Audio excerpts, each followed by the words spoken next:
adorable as they chatted, and I watched them from across the lobby with a sense of regret. Marlow and I had been through some crazy times together over the last year, always just as friends. It'd been a while since something bizarre had pulled us together, and the fact was, now that he was attached, we rarely spent time with each other. When we did manage to be in the same room, conversation was stilted and uncomfortable. Minji came back with Stella's water and took over the job of handing out her flyers. Stella returned to her seat behind her table, just as a gorgeous guy claimed Minji's empty chair. He hugged Stella's neck and gave her a long, passionate kiss. Of course, I knew who he was. All the girls at DU did. Wyatt Banks, a good-looking junior in the advanced track, the only son of a powerful political family. He wore his dark hair shaved close on the sides and longer on top, with a half-inch-long beard that covered the lower part of a ruddy, lightly freckled face. Not that I noticed. I sighed.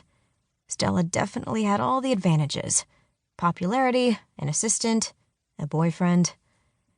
But even though Wyatt's hand massaged Stella's neck, his hazel eyes peered over her shoulder and landed on me. He smiled crookedly as his gaze scanned me from head to toe and back, finishing their trek with a wink. I didn't smile back. Another guy meandered through the thinning crowd, one of the science geeks that hung out with Zed and Marlow. Brant something. He hovered around Stella's well-presented table, but his eyes, with a look that flashed with a mix of both fear and affection, were locked on Minji. I noted how he kept back from Minji's peripheral vision so she wouldn't notice him looking. I wondered if she knew she had an admirer. I glanced back at Marlow and Dakota in time to see them kiss quickly and part ways. Dakota strolled in my direction. I had an idea. Probably another stupid one. On impulse, I jogged impulsively toward Dakota and tapped her arm. She looked up at me with wary eyes. I smiled to reassure her. "Hey, I'm wondering if you'd like to help me with my campaign, if you have time." Her brows furrowed, and I added quickly, "It'll look good on your resume." "Why me?" she asked. "Because we're friends, aren't we? And Marlow is my friend and your boyfriend, so we have him in common." Dakota frowned, and I knew I'd said the wrong thing.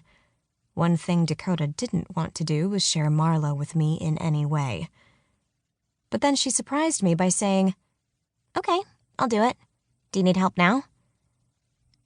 I nodded and led her back to my table, wondering if we were both thinking the same thing. Keep your friends close, but your enemies closer. Chapter 2. Crystal. Crystal Morrisette added another layer of fire engine red lipstick to her gel-infused lips and smacked them together. Her newly dyed hair shimmered like a bonfire in the bathroom light. She'd been a blonde for the last 3 months, but with profile views waning, she had to do something. Nothing like a change in hair color to stir up new interest. She tugged down her black tankini, one size too small, forcing her assets up and out. These were the money shots. Cleavage plus puckered red lips.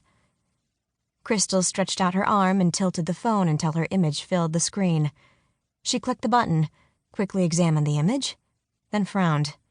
She looked like a duck. Retake? The image was blurry. Retake? Her arm tired. Retake. The lighting was wrong, casting shadows under her eyes. Damn, she looked 30 years old. Retake. Crystal moved to her bedroom and opened the curtains, letting natural light into the cramped space. Traffic moved briskly along the street, and she watched a guy with dark hair swept over his forehead enter the pawn shop underneath her apartment. Crystal was familiar with most of Lambert's customers, but she hadn't seen this one before. He must have felt her staring because he glanced up and caught her eye. Crystal smiled at him, because that was what she did with men. Smile, smile, smile.